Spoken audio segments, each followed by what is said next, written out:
Χειροβολούν δεξιά και αριστερά.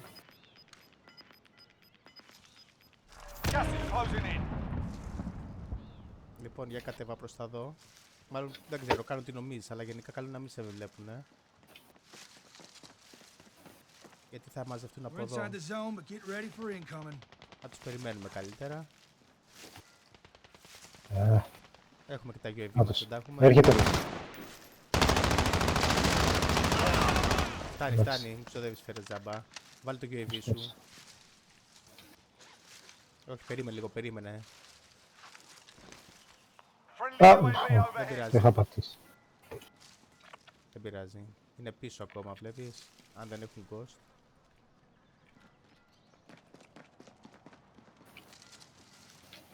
Τι έχει και τίποτα αυτός. Μπα. Ούψ.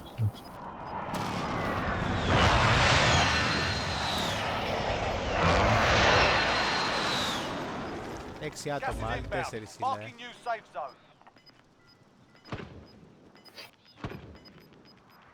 Νάτος ένας. Σκότωσε. Όχι το αέριο. Να το χωρίσουμε.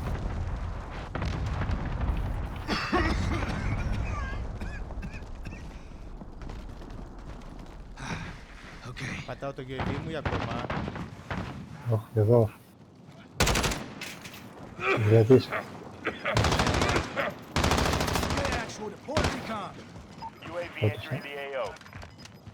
That's good.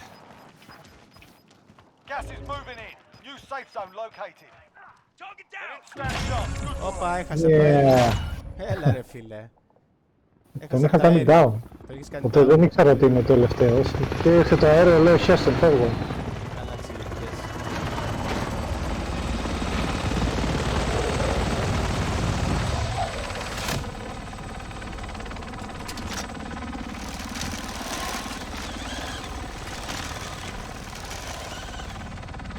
Κοίτα, πως είχαμε καθαρίσει το λιμάνι και πίσω η πλάτη μας μεγάλη σημασία. Αν τώρα ξέρεις ήμασταν απλά τσικωμένοι και το κλείνει ο κύκλος και δεν ξέραμε τι γίνεται και πίσω μας, δεν θα ζούσαμε. Όχι, ναι. Και εγώ καλά που κατέβηκα από εκεί γιατί ήρθαν δύο προς τα εκεί.